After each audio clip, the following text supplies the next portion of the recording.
Hello, my name is Michelle, and you're listening to Profit is a Choice. Welcome to the podcast.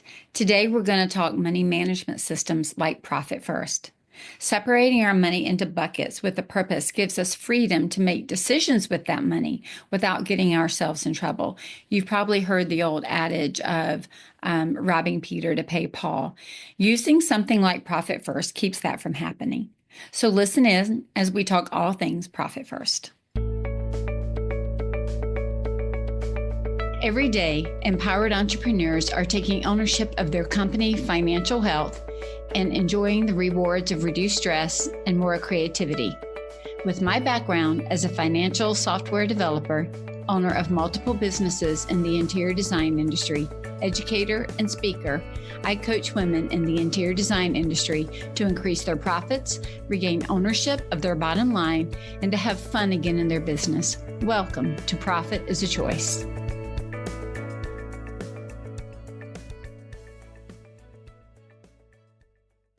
Hello, and welcome back to another episode of Profit is a Choice. One of the things that prompted me to create this podcast in the very beginning was being able to just really understand about profitability and be able to share it with other people. I started my first business in the year 2000. And as I've told the story, my pricing was off. I wasn't saving all my money the way I needed to.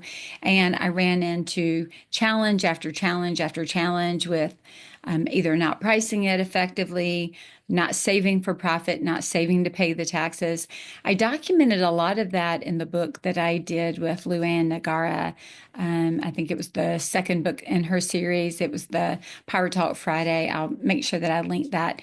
And I kind of described that entire journey and how I started wrapping my arms around pricing and profitability and what the numbers mean and how to use those numbers to plan for my future. And I've told the story in one of the other podcasts, and I'll link a couple down below if you're looking at the show notes from different Profit First episodes that I've done so that you'll be able to see them. But one of the things that was so interesting to me is I kind of had to learn my lessons a step at a time. I didn't just have the opportunity to have a Profit First book back in 2000. Profit First, I think, came out in like 2014, 2015. So it was years past, kind of the lessons that I was learning. And in those lessons, what was so interesting was every year or two, I would learn the next thing. And then I would learn the next thing. I would kind of run into the next wall. And so the beautiful thing about Profit First as a money management methodology or system, if you will, is it kind of alerts you to hear all the problems that could show up and how to start putting some things in place early on to fix it.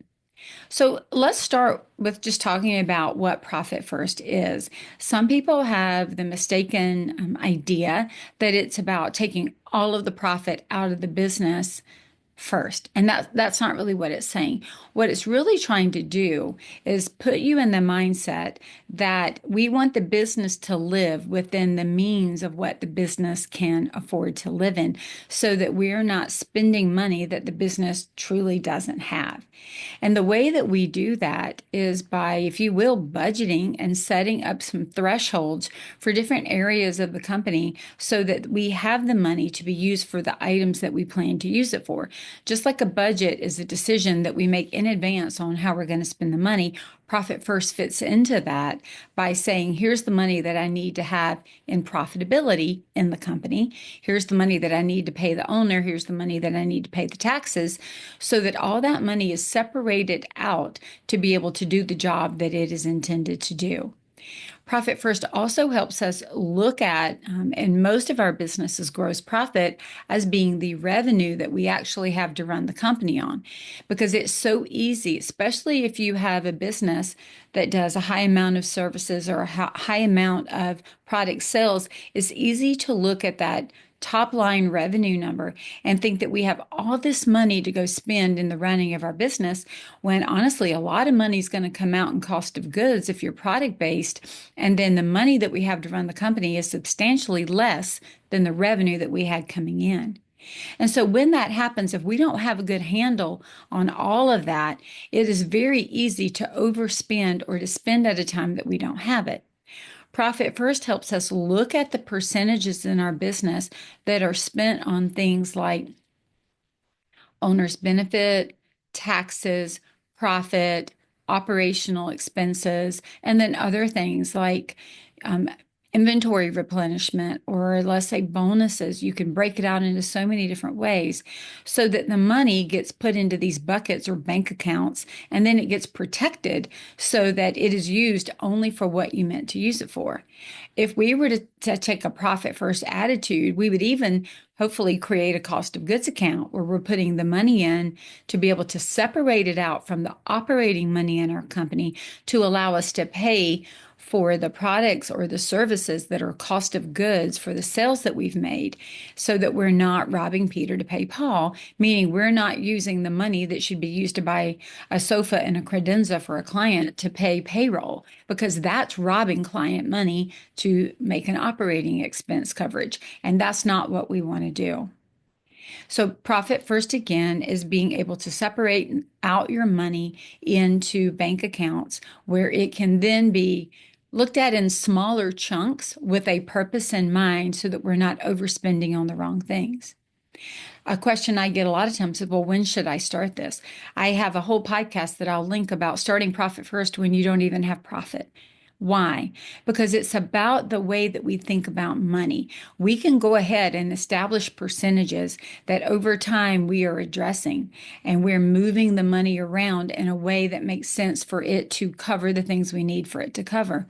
I would also have it a profit account, move the money in there and use it to go pay off debt, because that's going to trigger me that when that debt's paid off, everything in that profit account can now come to me. And so you can start working within the system immediately. Some of the very first accounts that I would have people set up is a profit account and a tax account. Why? Because first of all, if you have any amount of profit, you're going to have to pay taxes on it. And I don't want to start getting upside down with the IRS and penalties and fees. So the more that I can separate out to cover the tax burden, that is a big stress reliever for me. So that's one of the first accounts I would have you set up. The second account is a profit account.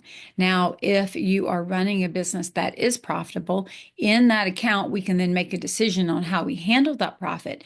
If you are profitable, but you have a high load of debt, we can then use that money to start paying off debt. But at least it's going into a profit account so that we can see it, know it, feel it, touch it before we have to pay it out. Once we've got those two accounts set up, we can start looking at the other accounts that we may want to set up. We can also start setting up a system of monitoring so that next quarter, what do we want it to be? If the percentages that we're looking at, let's say that our operating expenses are really high, they're higher than we need them to be. Let's say that based on the chart, they are running at 75, the chart says 50%, but ours are running at 75%. Well, the only way to get that down is either to reduce the expenses or to increase the real revenue or the gross profit so that it is a smaller percentage of that number. And the answer may be a bit of both. Maybe you're in a sales slump and the numbers aren't coming in, the revenue's not coming in, therefore the expenses are a higher percentage. That's one thing we have to solve. The second thing, though, is what if you are selling, you are killing it, and the expenses just keep going up? That tells us that we're probably spending more instead of perhaps slowing down and taking time to look at processes or looking at where we can save money or how we can do things differently. Profit First is kind of the tool that allows us to take a step back and say, is this money being allocated properly? Am I spending the money where I need to spend it? And is it really showing up in the areas where I need it to show up most? Sometimes all of those expenses are going out the door and then the owner is not getting paid. And so if we can start looking at it, we can also put a plan in place that every month, every quarter, we're adjusting tiny adjustments, allowing us to get to a place more of homeostasis where things are working properly, where we can satisfy all the bills and all the demands of the company while also satisfying the need to pay us as the owner and to cover the taxes and to have profit, which is the sustainability part that allows us to grow into the future, either by hiring more people, um, doing more travel, doing more things in the company that maybe we're not able to do now. Or also, it puts us in a position that if we want to start a new section of our company, or we want to buy a building, or we want to renovate, or have a new space, or whatever it is that you want to do, the profit is what gives us the ability to do that without having to go back into our personal funds to pull the money to be able to do it. So the more that we can plan for profit and be very clear on where the money is coming in and going out, the more that we have the power to actually use those numbers to move us forward. So, what really needs to be in place for us to start this? Well, the first thing I would say that we need to do is we need to understand our own internal processes and how cash flows in and out of our company. If we don't understand when money comes in, when it is ours, when we are recognizing revenue, cash accounting, accrual accounting, all the different things that fit into our process. If we don't understand in our own company the flow of money, then we can easily implement, if you will, air quotes, profit first, and it not work for us. Everybody who has told me that profit first didn't work, it wasn't a profit first problem. It was a profit first implementation problem. And so maybe you've tried different things and you throw your hands up and say, it doesn't work for me. It's not the saving of the money in the bank accounts that's the problem. It's probably the timing, the amount, the percentages. There is an implementation issue. So the very first thing is to truly understand how money flows in and out of your business. And that means the amount, the timing, and the revenue recognition. After that, it's about establishing the first 2 or 3 accounts that you want to set up so that you can go to the bank and get those set up or do them online. After that, it's about doing the analysis of the numbers so that you can see what your company is currently doing. What are the current percentages? Here is one of the big pitfalls that I see is companies set up based on the percentages that the book tells them it should be instead of the percentages that they're currently running at, with the plan to slowly get them to what they need to be. We call it caps and taps. Caps are current allocation percentages. Taps are target allocation percentages. So the more that we can go in and look at what our current allocation is and then set the target and slowly move ourselves to it, the more we're going to have success. But if we just use the percentages in the book, let's say that they're not in alignment with currently what you're doing, and you try to allocate based on that, you're going to be in trouble. And that would be an instance where people say profit first doesn't work when it's really the implementation. So knowing and understanding cash flow and process, going to the bank and setting up a couple of accounts, and then sitting back and actually doing the analysis. That's going to be your first 3 steps. After you've done that, the next big thing is building a strategy. So anytime we go into this, it can't just be I don't see it just as a direct implementation from the book and it's all going to work. I mean, that is pie in the sky. That is in a perfect world. And you can get to that, but that might not be where you start. And so the strategy says, how do I need to use the money? What am I saving the money for? How am I is this going to be a drip account? Is this going to be a savings account? What am I doing here? Then how does money flow into these accounts? How does money flow out?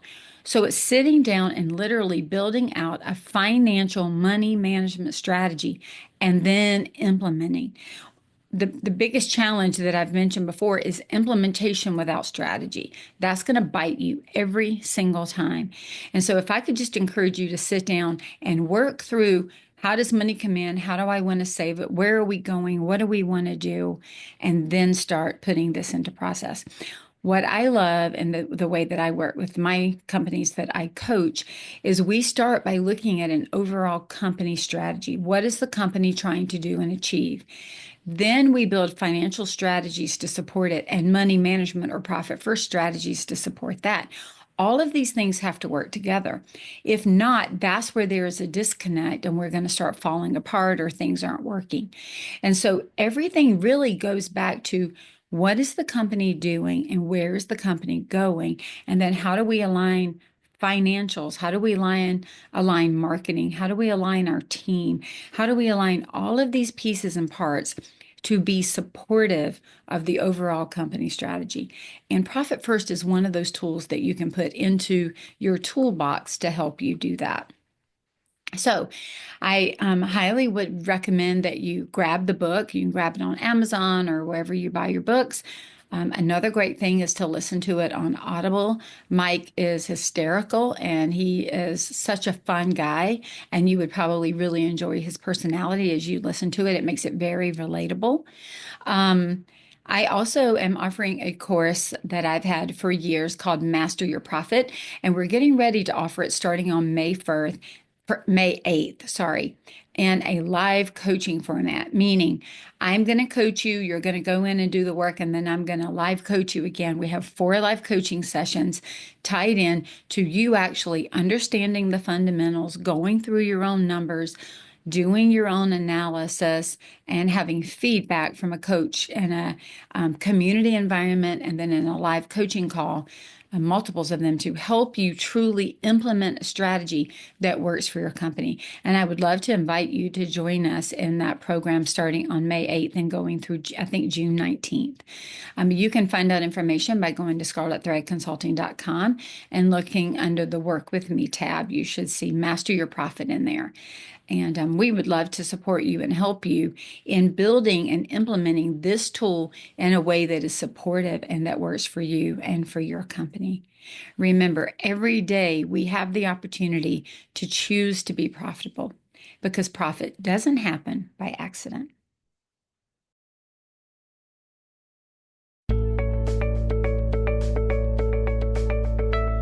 Profit is a Choice is proud to be part of the designnetwork.org, where you can discover more design media reaching creative listeners. Thanks for listening, and stay creative and business minded.